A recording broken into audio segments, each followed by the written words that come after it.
Python is one of the most common web programming languages today, and its use in web development has expanded exponentially over the past few years. Developing with Python can be a potent and versatile tool for creating dynamic websites and applications and boosting productivity with automated tasks. The Python Web Stack is a suite of components used to develop websites and applications with the Python programming language. The components include web frameworks, template engines, databases, server APIs, web services, and web servers. These components comprise a full stack of Python web development, providing everything developers need to build dynamic web applications.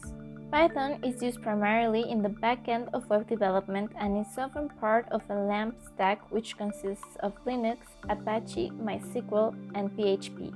A web framework is a software library that provides developers with pre-written code for creating websites and applications. Two of the best Python web frameworks are Django and Flask. Python is an increasingly valuable skill, regardless of whether you are a data scientist or a web developer.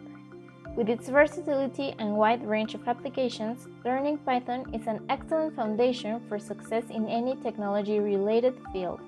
That's it for this one. See you at the next Sonatafy Defined.